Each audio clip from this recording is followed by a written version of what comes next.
Thus the heavens and the earth and all their array were completed. On the seventh day, God completed the work he had been doing. He rested on the seventh day from all the work he had undertaken. God blessed the seventh day and made it holy, because on it he had rested from all the work he had done in creation. This is the story of the heavens and the earth at their creation.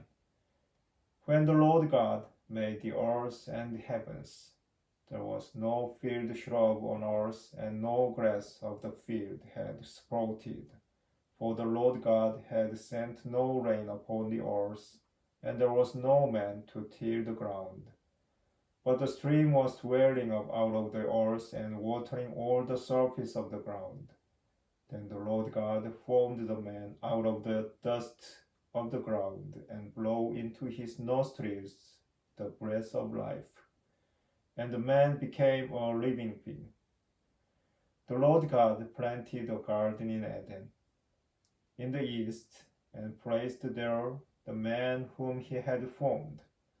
Out of the ground the Lord God made grow every tree that was delightful to look at and good for food, with the tree of life in the middle of the garden and the tree of the knowledge of good and evil. A river rises in Eden to water the garden. Beyond there it divides and becomes four branches. The name of the first is the Pishon. It is the one that winds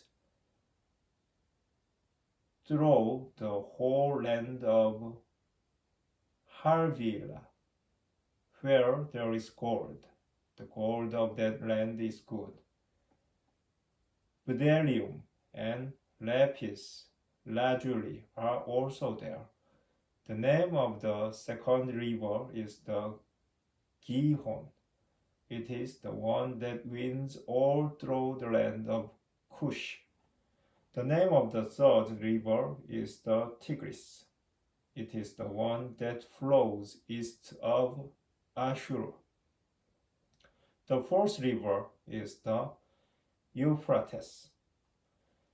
The Lord God then took the man and settled him in the Garden of Eden to cultivate and care for it.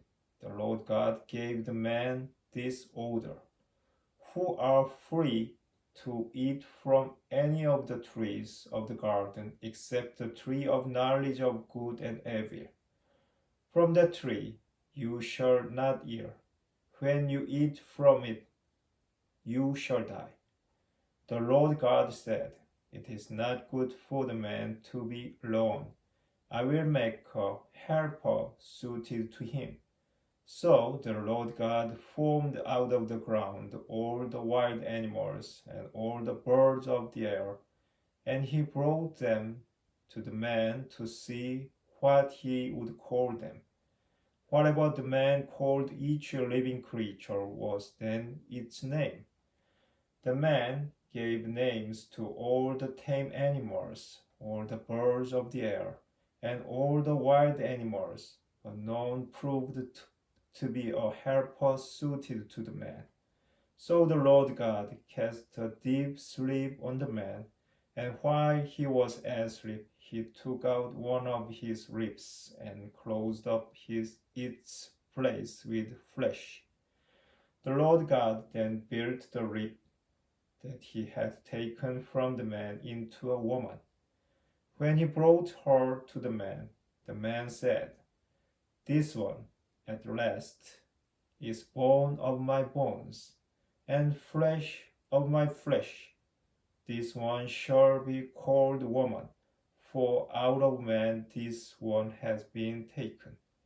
That is why a man leaves his father and mother, and clings to his wife, and the two of them become one body. The man and his wife were both naked, yet they felt no shame.